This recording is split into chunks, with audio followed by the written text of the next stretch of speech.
So to better fight back, we have to understand where we came from as a community and as a people, and providing some historical perspectives and a context in order to be united to fight back for our and protect our place as Americans in this country. And we also have many lessons we can learn from previous generations of battles and to better empower ourselves as Americans. So tonight, I'm very honored to be joined by two brilliant scholars, advocates, and authors. Dr. Jean Felser is the author of Driven Out, The Forgotten War Against the Chinese Americans. And she also just finished another book about Black slaves in California. Dr. Felser was a longtime professor with the University of Delaware and a long-term Montgomery County resident until she recently moved to another neighboring jurisdiction, but still nearby. We still claim her to be one of our own. And she was a professor in University of Delaware in American Studies, Asian Studies, and Women's Studies. And then we have Dr. Janelle Wang, who is a core faculty member with the University of Maryland Asian American Studies program. She not only teaches, but is also a leading voice on Asian American issues. She's a lead author on the Asian American Political Participation, a book you can find on Amazon, and another book called The Immigrants, Evangelicals, and Politics in an Era of Demographic Change. So she's a deep knowledge expert on demographics and Asian American issues. Tonight's event is also co-hosted by the Montgomery County Progressive Asian American Network, also called the MoGo PEN, which Dr. Wang co-founded, and also an organization I deeply admire called the Do the Most Good. They are doing a lot of good, even great things. So we have two representatives here, Barbara Nouvel and Olivia Bartlett, representing the organization. I have invited Barbara to say a few words as co-host of tonight's event. I have admired their great work in advancing a lot of good causes nationwide, but most importantly, for pushing new voters and diverse voters to go to the polls with their GOTV campaign, which is Get Out the Vote campaign. So with that, Barbara, please, thank you. Thank you, Lily. I'm really honored to be here tonight with you and everybody gathered here. I do want to point out that I've seen at least two other Do the Most Gooders in the audience. I see Anna. Oh, okay. I saw Gwen Stewart, both of them very, very valued members of Do the Most Good. And Anna has been a huge asset to our group in terms of looking at our own biases and how we can become better allies. And that's what I want to just talk about a little bit tonight. Do the Most Good, like a lot of grassroots groups that cropped up over the last few years, is comprised mostly, predominantly actually, of older white females. Yeah, we've been troubled by this from the very beginning, but it's only recently that we've begun the process of trying to understand our role and responsibilities to become genuine allies. There are two learnings that have jumped out for us as we begin this journey and help some of the new members of our organization. First, as people of privilege, we have the responsibility to educate ourselves on issues of race and oppression, not only today, but historically. Because of our own privilege, we will never be able to understand the experiences of marginalized communities. And it is not the responsibility, and this is something really important that we've all learned recently, some of us longer ago than that, but the responsibility is not of the members of the communities to educate us. It's our responsibilities to educate ourselves on the oppression that ultimately creates our privilege. The second thing is that our responsibility to understand the biases that we've all inherited.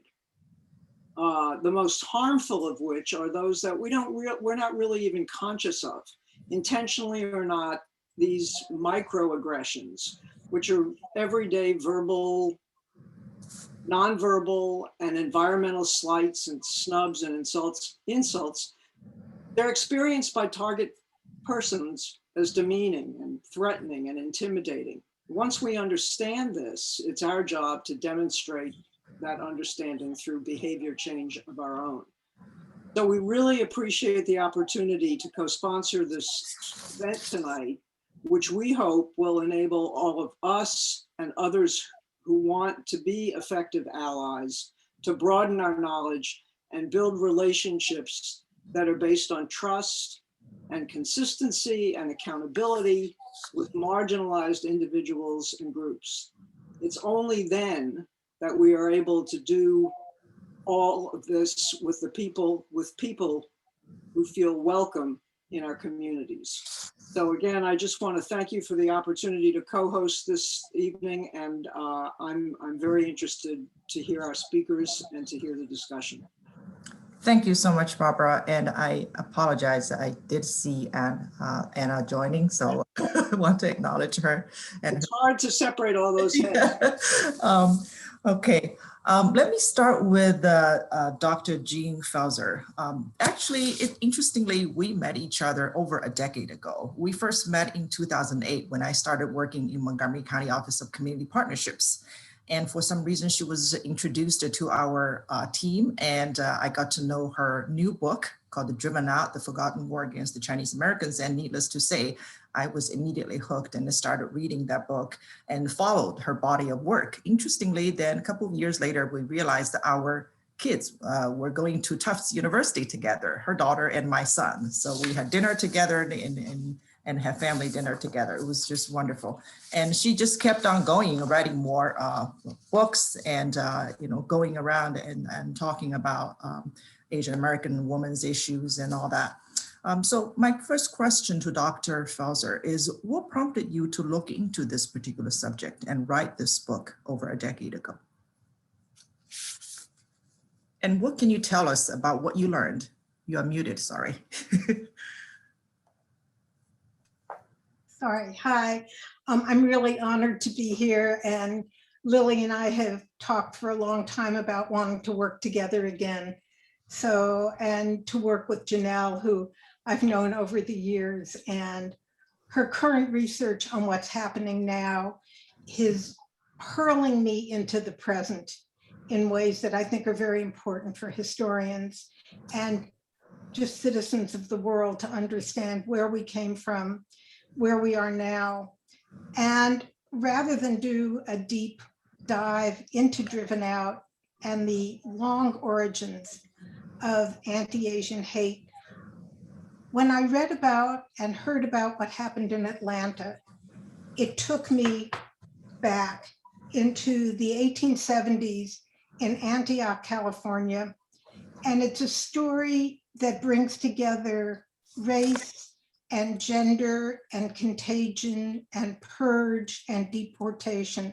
So I thought I'd share that story as a jumping off point for tonight.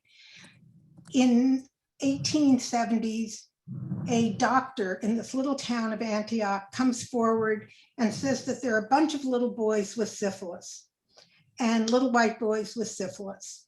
And immediately the hostility turns on the Chinese prostitutes who were working in Antioch. There was no discussion that the Chinese women didn't come with syphilis, that they were victims of contagion, and that they were being blamed for what was probably a rather kinky male Victorian initiation of taking their sons to prostitutes. And there was no discussion of how contagion was spreading to the wives of these fathers. And that afternoon, all of the Chinese women, some of whom were prostitutes, some of whom weren't, were rounded up and put on a little fishing boat and sent up the Sacramento River away. No food, no planning. But what's also really important to me as I recalled this story was that the Chinese women came back. By midnight that night, they came back, and the town meets saying the women are back, the women are back. and they wait until after church on Sunday morning to burn Chinatown and to use this interface of contagion, of women, of disease, of sexuality and contempt and otherness. And it all came together in one of the early purges of Chinese people. And I was reminded of that story when I read about Atlanta and how long it took. It took us a week to find out the names and the names of the women. And they were invisible because they were Asian, because they may have been undocumented, they may have been trafficked. They certainly weren't all young women. We know, I believe, and Janelle can fix us on this, that 2 of them were 50 and 1 of them were 70. So it's unlikely that they were all sex workers. And yet they were in some ways, one of the initiating very public events for why we're attending to anti-Asian hate now. And so I wanted to flip from that to launch our discussion tonight by talking about how Asians have fought back. And the Chinese Americans filed, as we're talking about reparations now, nationally and in several states, the Chinese filed the first lawsuit for reparations in this country, and they ended up winning $500,000 through a congressional appropriation for the over 300 roundups and purges of Chinese Americans. They organized their communities. The Chinese Americans organized the first general strike in the West. And for any household or hotel or mine or industry that were attacking the Chinese gardeners boycotted them and they refused to deliver any fresh food to those families. And so, and the last thing, there are so many ways that these events defy stereotypes of Asian Americans, but it was the Chinese people who discovered that the 14th Amendment, which is our probably most important civil rights amendment, applied not to all citizens, but to all people. And so that brings in undocumented people, trafficked people, people who came legally, people who didn't. And it was in their lawsuits for protection that they found it. And it was in the lawsuit of a Chinese woman who was accused of being a prostitute that she identifies in the 14th Amendment birthright citizenship. If you are born in this country, you are automatically a citizen. Her name was Chui Lai, and it was this very disempowered woman fighting to enter the country who is able to establish that any baby born in this country, and this was a Supreme Court decision, is entitled to citizenship. So I just wanted to start us off tonight with issues of contagion, disease, race, but phenomenal creative and community resistance. Thank you. Thank you very much, Dr. Felser. This was eerily familiar and sadly so relevant these days because it brought back very similar patterns that we are experiencing these days, which is blaming a people for some public health crisis, that we have nothing to do about because we're part of America. Thank you for sharing that part. In fact, if you could touch base. Lost you, Lily. Did I inadvertently mute myself? If you could just, quickly touch upon how you discovered, I think in one of the interviews you mentioned that you discovered a town with virtually no Asian Americans, and that was what got you curious. Could you comment quickly on that? Sure. My first job, while I was finishing my dissertation, which was contingent in every way, adjunct, sabbatical replacement, temporary, underpaid. And I was teaching up at Humboldt State University in Northern California. It's in the Redwoods. And I was born in Los Angeles. I grew up in California. I grew up in a diverse community. We're an interracial family. And I looked around the classroom and there were no Asian kids. And I just started asking people, doesn't look like California. There's a very large Native American population. There's 6 tribes whose kids come to Humboldt State. There's always been a very ecologically oriented population there with the redwoods and the salmon, but there were no Asian kids. And some people hadn't noticed, and some people didn't have an answer. And one local poet told me, well, Asian families won't send their kids up here because 100 years ago, they were rounded up and driven out of the town of Eureka, California. And I was working on other projects. I had to turn my dissertation into a book, which is about the politics of hope. And so it took me a while to look into it. And I went down to the Bancroft Library on the Berkeley campus. And those days, you know, you're just winding reels and reels of microfilm. And by that first afternoon, I found out that there were 80 roundups that just popped up within a few hours.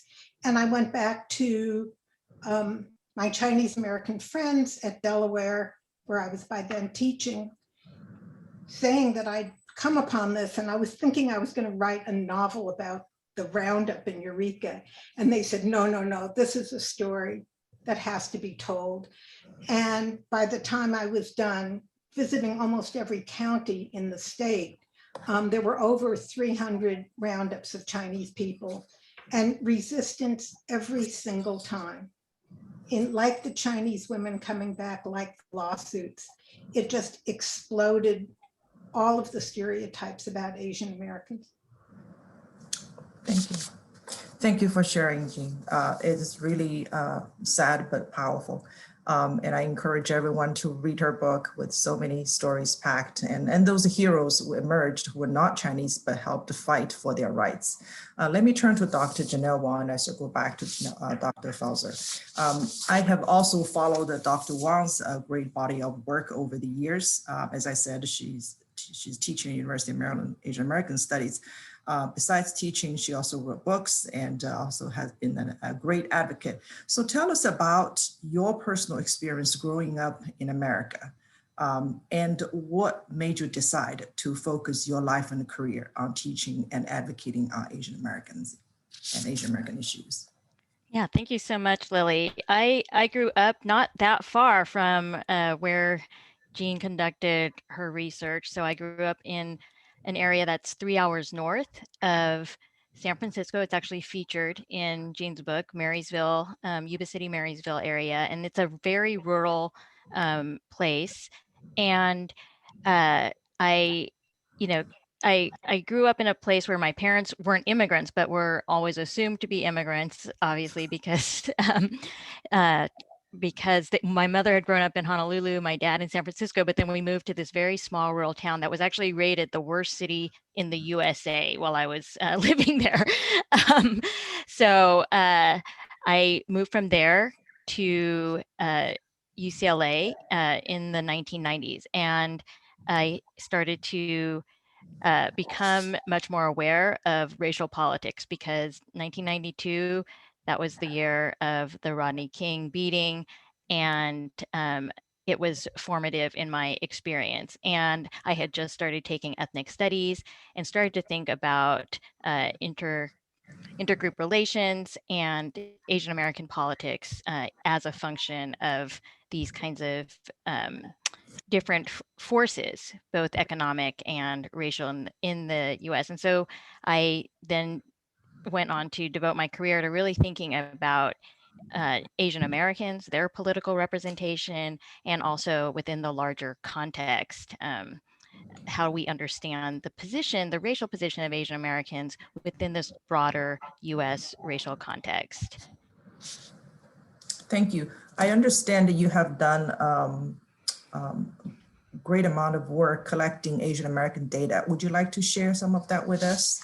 Sure, thank you. I would love to show this these new data because I collected this with a colleague 2 days after the Atlanta shootings, and it's a national survey that includes more than 16,000 people, including oversamples of Asian Americans. But I'm going to start right here, this won't take too long.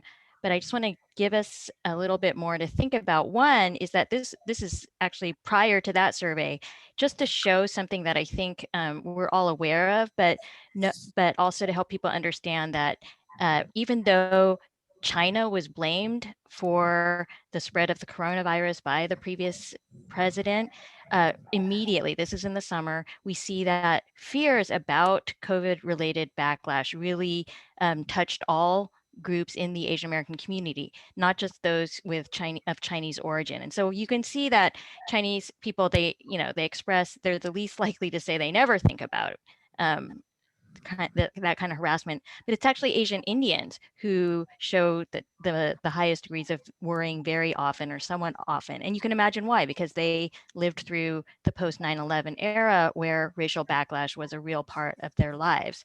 So let me just share a couple of highlights from our study. Again, this study was conducted 2 days after the attacks in Atlanta. And then, of course, a month later, 4 Sikh Americans were killed in Indiana. And so I think it remains very pressing.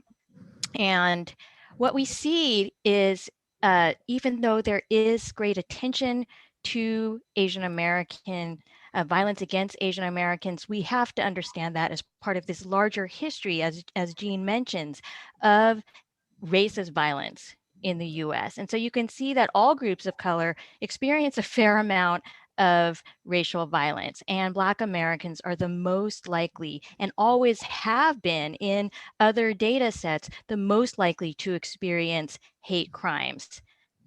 Now that has changed a bit in that in 2021, all people of color are experiencing about 10% of, this is just in the first months of 2021. So by March, about 10% of all of these groups, Asian Americans, Pacific Islanders, Black and Latinx, had all experienced, this is all the same basically, 10% of those populations had experienced a hate crime, and according to our survey. And again, this is very different from the hotline kind of data because we are asking people to respond to a survey. Some of them have experienced these incidents and some haven't. So it's different from the self-reported hotline like the Stop AAPI Hate hotline. This gives you more context in some ways.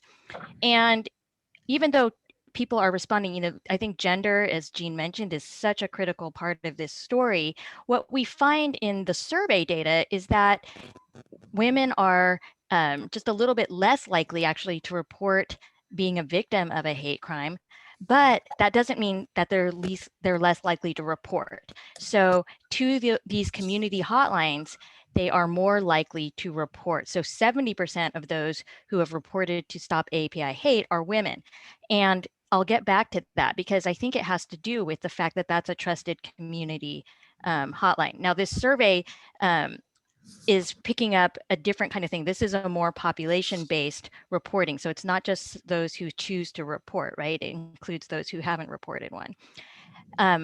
And this remains true in 2021. All surveys always show that the native-born population is more likely to report discrimination because of the way that they understand discrimination in this country.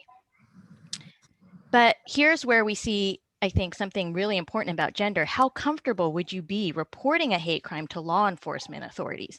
Well, women are less likely to report to law enforcement authorities. That's why community-based reporting is so critical, right? Because, and the reasons we did probe why, the reasons are that some women don't think they'll be attacked again, or don't think any action will be taken. So we also asked about other kinds of discrimination, and this is just, kind of something that if you're Asian American, you recognize right away that many Asian Americans have been asked to like Americanize their names, or people have asked them, you can raise your hand where you are from, with people assuming they're not from the United States. But just to connect this to the experience, this is not just an anti-Asian movement, it's also an anti-immigrant movement. And you can see that Latinx also experienced this kind of othering. But then we also see these other kinds of ways in which Asian Americans don't experience race in the same way as some other groups. So of course, stereotypes that Black people are to be feared have been used to oppress Black Americans for the whole of our history. And you can see here that they're the most likely to experience this kind of microaggression. Almost half. Sorry. Of course, all of the anti-Asian violence that we have been focusing on also unfolded during a time when people were riveted by George Floyd's murder and the Chauvin trial. And you can see that Black Americans are much more likely to experience police violence. Asian Americans are actually the group least likely for various reasons, and we can talk about. Unfairly, this is really about housing discrimination. And we can see, again, Asian Americans do report some, but it's much less than even Pacific Islanders, a group that's often lumped in with Asian Americans. Oops, sorry.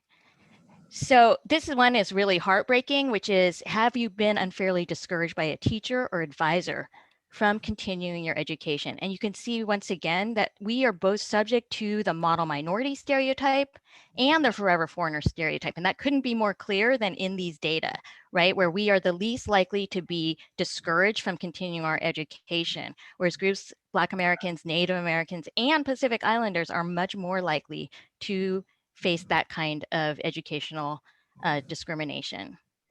And finally, I'll just say that this is just resonates, I think, with Jean's book, that even before the pandemic, about 10% of Asian Americans were reporting they face discrimination regularly. And that actually was maintained over the course of the pandemic.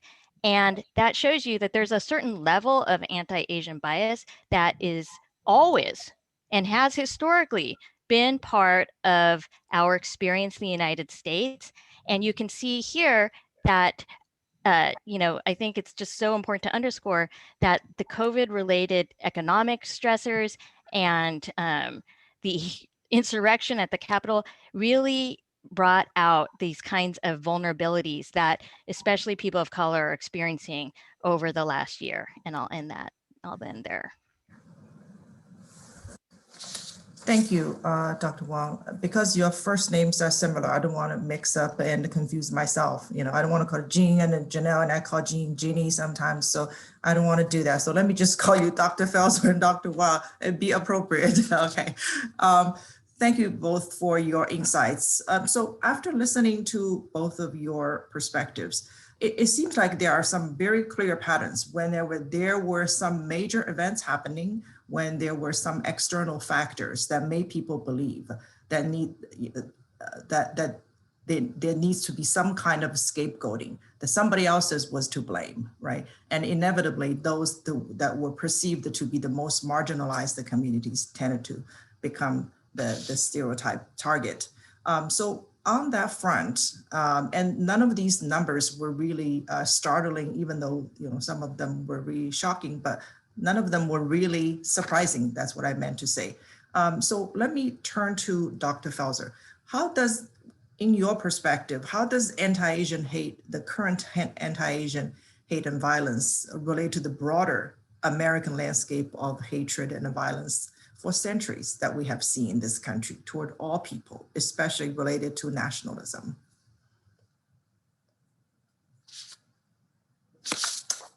You're muted again.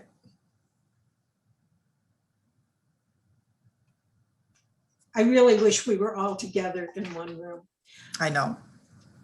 I think that there have been certain prompts or triggers, and for Asian people, if we're focusing on Asian people tonight, it's had to do with job competition. Right from the first, it was seen as job competition, and we know that that's wrong, that Chinese men and Chinese women came to this country for totally different reasons. Chinese men chose to come here. They came freely. They came for the gold rush initially. And then when there weren't enough workers who were willing to do this very skilled and dangerous work, working and building the Transcontinental Railroad, that Crocker of Crocker Bank, one of the two brothers, along with Leland Stanford of Stanford University, sent brokers to China to recruit and invite 10,000 Chinese men to come here and do the skilled work of dynamiting. And yet they were targeted for taking jobs from white people that white people refused to do.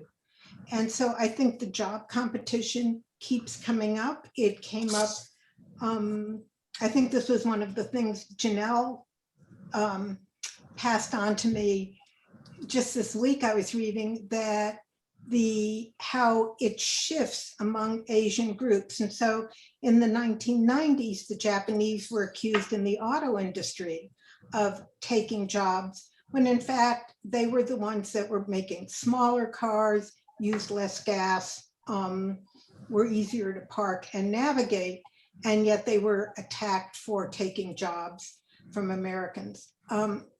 And what I'm seeing now is I've been thinking a lot about farm workers who it took a very, very long time for them to be seen and defined as essential workers. And there were bizarre people who got themselves identified as essential workers. And yet the people who feed us were not, and yet more and more Asian people are coming into the fields. And now with the legalization of marijuana, there is a tremendous amount of human trafficking as each state becomes legalizing marijuana, that the people who are working in the fields are undocumented and being trafficked into the marijuana grows. And it's just run throughout. In the history I've looked at, there was one industry, which was the old cigar rolling industry, where there was actually a Chinese union of cigar rollers who competed with white workers. Other than that, it's just not true. And yet, so job competition is one. Images of vulnerability. I think a lot of homophobia has been attached to Chinese men, that they are smaller, that they have less hair, that they're passive, that they're docile, assigned to their color or their size. And so we can look at that. And then as we look at the women, the Chinese women who first came to this country came enslaved. They were kidnapped from the Chinese ports of Guangdong, and they were kidnapped actually by brokers for the Chinese six companies. There were very few women in the West, and they were brought out to enslaved and to sexually service the population of men who were coming to the West. And so it's a totally different history that doesn't come together until much later in the century. So there was notions of hypersexuality, job competition, vulnerability. And one of the images, if you look at some of these really horrible anti-Chinese cartoons that have endured, has been the one of cutting off Chinese men's queue, the Chinese men's braid, which has been very easy to see as a sort of sexual or castration or the identification with Qing Empire. There's many ways to explain, this, but it was a way of targeting Chinese men as feminized. And so all of these cultural stereotypes and economic stereotypes come together in this. But more important, and what came out was, with what happened in Atlanta, was the intense focus on the massage parlors and the presumption of a hypersexuality. that didn't have to do, and that they called the murderer, sexually addicted. He was a murderer. He was a racist murderer. And yet to turn back into these stereotypes makes people very vulnerable. Thank you. There was so much to unpack from what you just said. And unfortunately, many of those things that afflicted upon Asian Americans centuries ago, and is still true. It's very unfortunate. The cultural perception and the sense of competition, economic competition. Let me ask you, Dr. Wong, when it comes to anti-Asian bigotry, outright violence is one thing, but there's also such a thing as everyday microaggressions. One of our audience members wants to ask you about, have you faced any microaggressions and discrimination? And that person says, I think microaggressions affects the current skyrocketing number of hate crimes against Asian Americans. That person would like to know, how you personally handle that if you face that. And I know if you're Asian American, definitely yes. Yeah, of course. I think every time I get on the phone, I do feel self-conscious about even saying my last name because I know there will be a whole host of assumptions attached to that name. And, I have been yelled at on the streets of New York to go back where I came from. Of course, we do experience those things.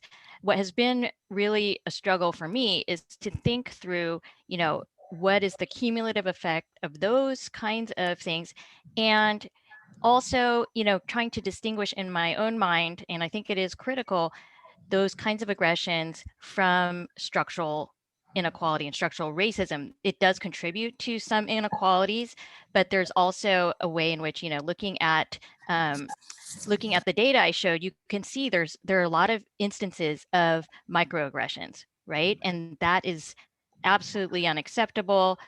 But there are also ways in which other racial groups face more enduring and deeper institutionalized racism. And so much of what I have faced has not been institutionalized. Some is, especially around, there are ways in which there are, Asian women are not getting tenured at the same point, but that's a very different kind of experience than, violence from the state, for instance, through police violence. And so, I think this is a moment in which we can really reflect on what are both the similarities, like the thing that is so poignant, I think, is that all of it comes from the same roots, these white supremacist roots that Jean unearths in her book, right? Microaggressions and institutional racism. And yet we are differentially affected by all of these things. And so I think as an Asian American community in particular, we want to both recognize the ways in which we face discrimination, but also recognize the ways in which we don't face discrimination. And, I'm brought back to this moment that sort of ties in with Jean's work, is that during the time of Chinese exclusion, who stood up for Asian Americans? It was really Frederick Douglass was one of the most visible, most famous kind of defenders, Black abolitionists from Maryland, right? And what is the role of Asian Americans when we're feeling vulnerable to also exhibit that same kind of solidarity? And that, I think that Frederick Douglass moment is really, that's when he was defending Asian Americans against systemic exclusion.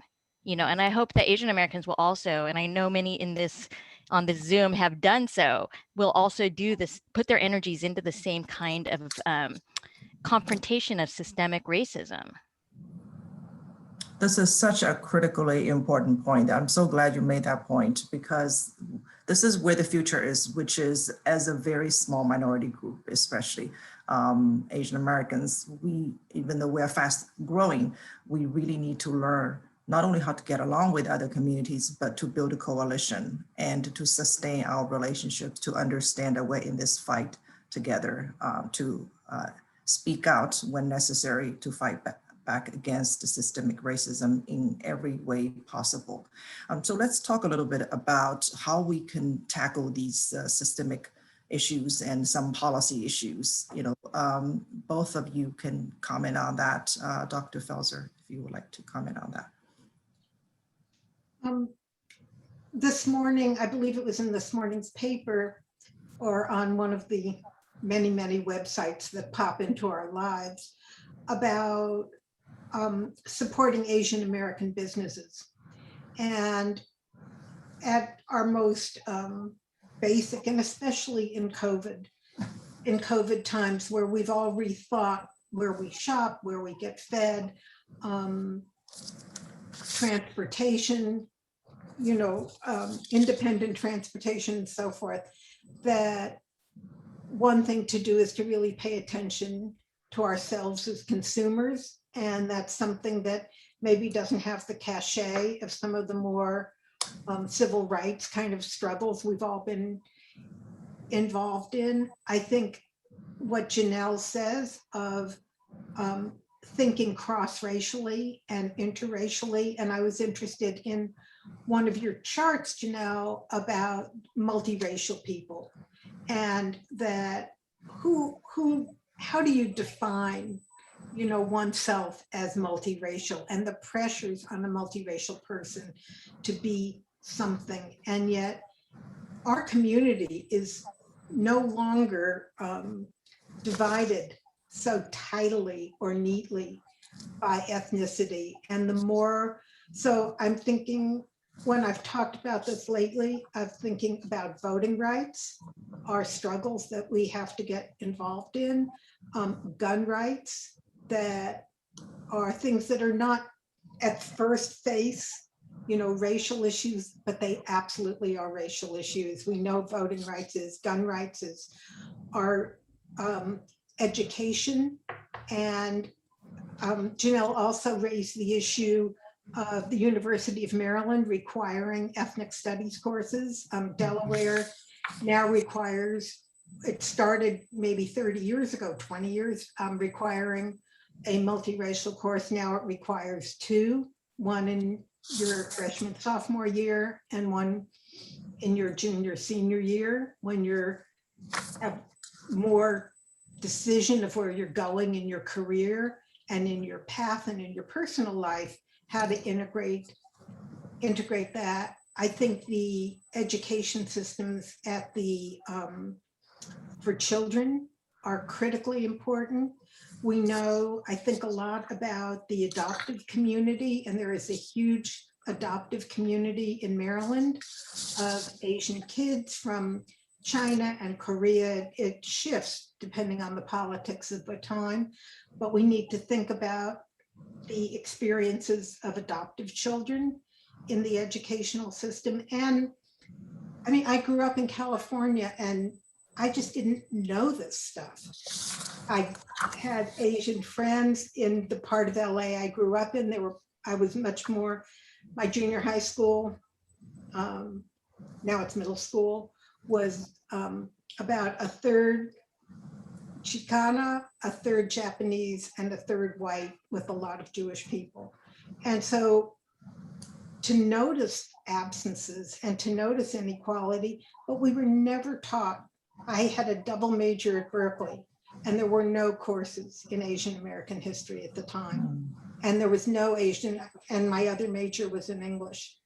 And there was no, I didn't start to read Asian American writers until much later. And yet these were my friends, these were guys I dated, and yet once it enters the affirmed world of academia, it was this very loud silence. I like the phrase loud silence. Sometimes it is really deafening what's obviously missing, so thank you. There are quite a few questions specifically related to hate crimes targeting Asian Americans. So let me try to quickly get through some of them. A couple of questions asked how Montgomery County compares to the rest of the country in terms of hate crimes patterns. I can start by luckily, we do live in one of the most inclusive communities. So from, what I learned from the police chief and the Montgomery County government, we had single digit kind of reporting of bias incidents since the pandemic. But that's not to say that the fear is not there, that communities are relaxed. I know a community continues to be on edge. In fact, about a year ago when the pandemic first hit, the wave of bias incidents first were reported, many people resorted to gun buying, which was the most unfortunate. And also, that's not to say that some people actually did not experience. It could be underreporting, as Janelle mentioned earlier. So those two could be factors. But there were other questions about Asian women being targeted. I don't know if Janelle, Dr. Wang, would you like to comment on that? Yeah, so I mean, we see different kind of data collection efforts raise the different patterns. So yes, it is absolutely true that with the main community hotline, more women have reported incidents. And let me just be clear: those who run that hotline, Stop AAPI Hate, note that only 10% of the incidents reported are actually violent. That's still too many, obviously, but 90% are verbal, property related, that kind of thing. And so, I think Lily is right that the fear in the community is like sky high. So even though you see in the data that I showed that in some ways there's been a kind of steady state, even prior to the pandemic, of racial discrimination, with about 10% of people reporting these kinds of incidents. What we've seen over the course of the pandemic is fear went from like 30% to 80% in the community across all Asian groups. And so, we need to both draw attention, but also to reassure people that, these incidents are fairly rare in the broader landscape, and other communities are also experiencing similar kinds of levels. And so, so when it comes to women, though, what we see is that the way that Asian American women experience any kind of violence is often gendered. And so even though they're reporting lower levels in survey data than men, what is quite distinct is that they often report that the motivation is both race and gender. And of course, that's no surprise either. But Asian American women are going to experience being targeted not only based on their racial background, obviously. Oh, the other thing, so Ariani just posted the most recent report.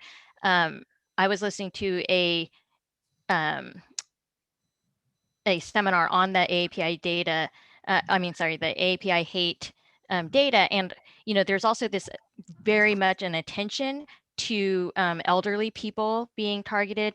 And two things to remind people of there is that they are saying, I think that report says 6% of those reporting are elderly. So it's not majority elderly people.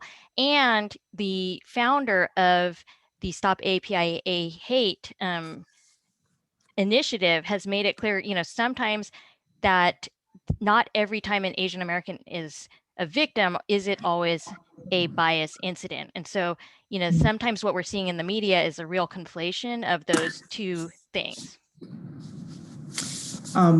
This question, thank you. This question is for Dr. Felser. One of the audience members would like to know, hold on a second, I want to make sure. As a white ally, the person said, how can I drum up more community conversations to learn about and support Asian Americans, essentially?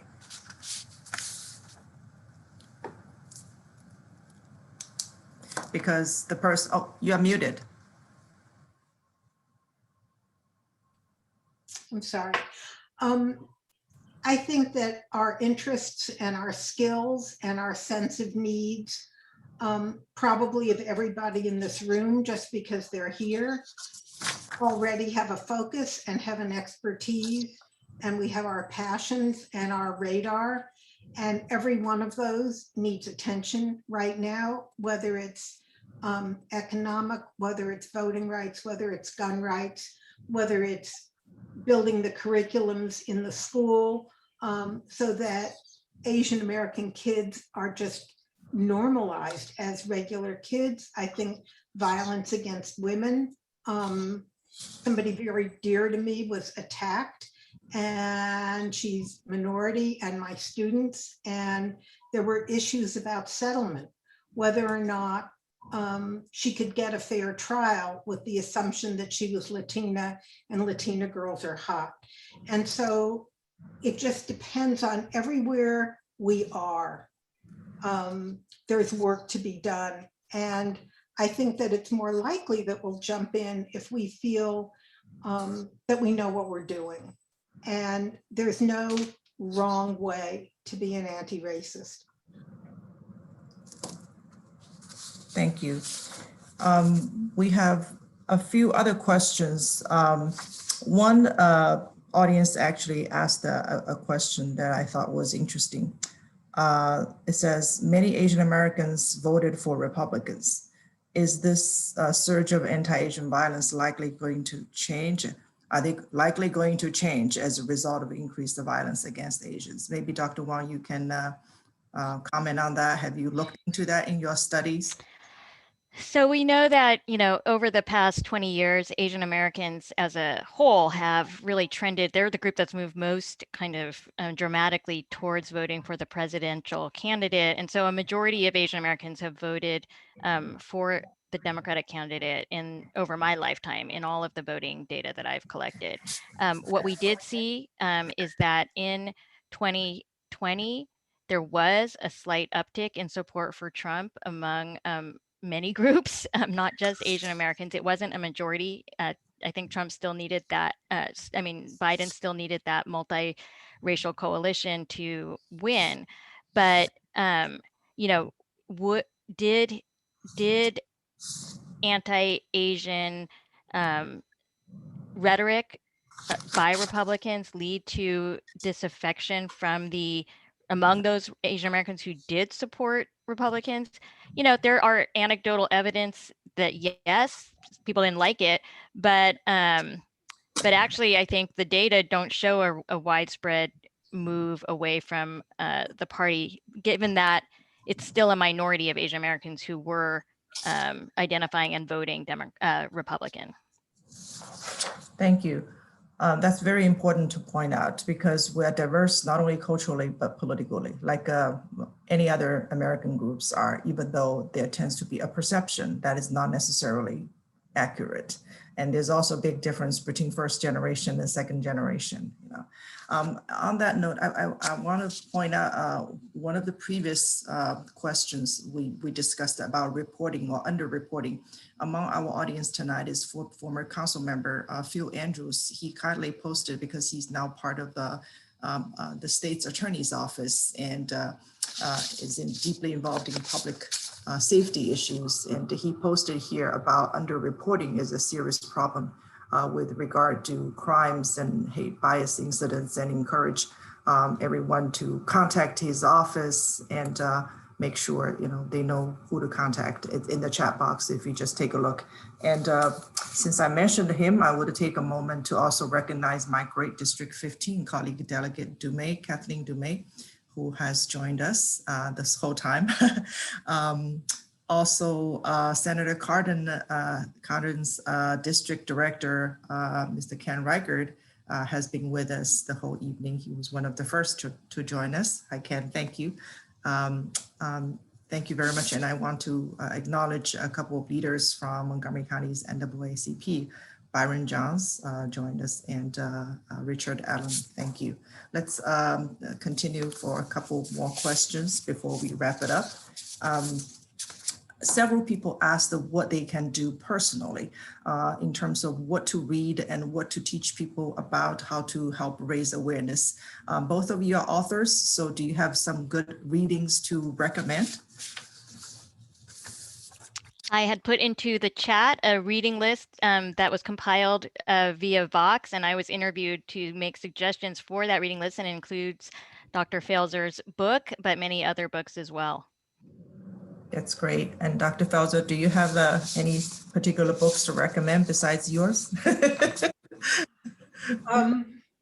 I think something that's very accessible and as a teaching tool is the Rick Burns film 1882, which is on PBS. It's in the American Experience series, and I had the honor of being part of that and have found that for young people and with all of the TV, all of us who've been watching this year, that we now have an appetite to extend to documentary. So I think that, you know, that to go toward documentary film is really a good way for teaching, and it's very accessible. And Burns brought in amazing people to speak to the issues of the origins of anti-Asian hate. So I think the film is called 1882. It's free on PBS. And to also just fall into the music, the culture, the poetry, and to take a look at what the kids are looking at in terms of games, and to understand how those have been racialized as well. As my kids have gotten older, I've become a little less attuned to that. I think that there is now going to be a Broadway show of No Boy, of the Japanese American young man who decides that as long as his family is interned, that he will not fight in the war against Japan. And it's a story of what happens from the day starts the day he gets out of Fort Leavenworth, and how he is targeted within first the Japanese community and then a wider community of not being patriotic, when in fact the book exposes the expectations. Another one that I think has been really important to teach is one of our first graphic novels by Minea Kubo, Citizen 13660, which was the number her family.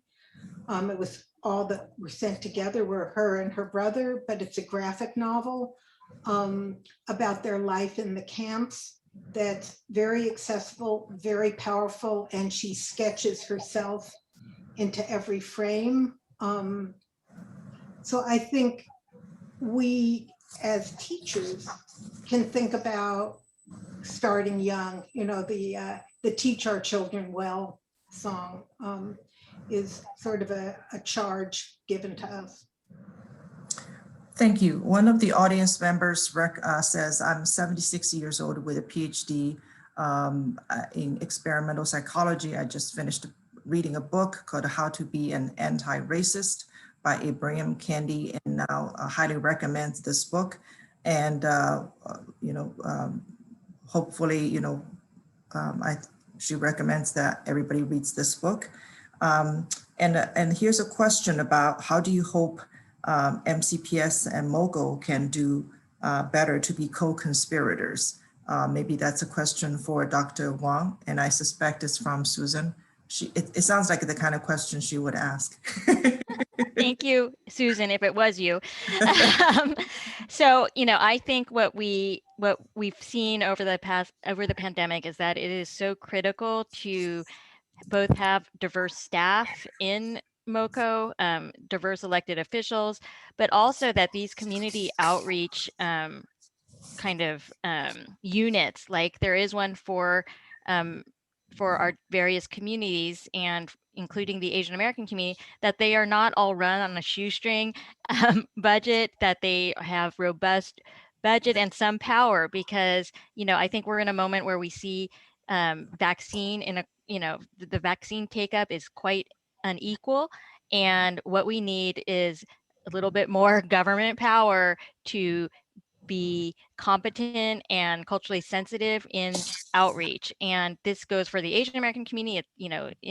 We need more multilingual outreach, and that goes for other communities too, where we're seeing serious inequalities because of lack of investment in strong and kind of out of the box ethnic communication. Thank you. Well, we are coming up on the hour. I know, we can stay here forever. This is such a dense and deep topic. I would love to listen to you a lot more and follow your work. And I encourage everyone to do the same. This is just the beginning of our conversation. I have learned a lot just by reading audience questions and knowing what everyone is thinking of and hoping we can do together. So maybe we could have a follow-up session down the road, picking one of the topics, specifically about how to improve government cultural competency, for example, how to expand the curriculum and make it a requirement so that we have baseline cultural competency of all cultures, not just the Asian American cultures. Because once you no longer see this whiteness as default Americans, then you see every other culture as equally important and worthy of studying and learning from, right? And I want to make sure that I always emphasize this point because of who I am. One of the most empowering tools is to vote, because if you don't have the voting number, even if you have a huge number of presence, if you don't turn that energy and channel that into voting power, then your voice is essentially muted, and you don't have much influence on that. So make an example of vote. And grab your friends to serve on boards, committees, and commissions. Make sure our county council and the state government equitably fund our community nonprofits that meet different needs in our communities. And not only that, but help them build capacities, because nonprofit as a sector is a relatively new concept to a lot of immigrants who just don't know how to build a community infrastructure. And they came from a very different political system. So all of these things are worthy of future discussions at all levels. We shared some resources about how to report crimes, but we also hope we can continue, we can continue conversations on that front. And I want to, just finally thank all of you for participating in tonight's discussion, for your expression of solidarity, for your outreach, for your expression of empathy, of concern. Our people continue to be concerned and continue to be on edge. Even before the pandemic, there was a larger anti-Asian climate because of the escalating tension, especially between US and China, and sometimes between US and North Korea, or whatever country happens to be looked upon unfavorably. So these global local dynamic also is being unfolded, being played out. So thank you for being allies, and tonight's event is recorded, so we'll be happy to share the link with you, including all the resources that we have shared. I want to thank the co-sponsor, co-host again, and our two brilliant scholar warriors. Thank you.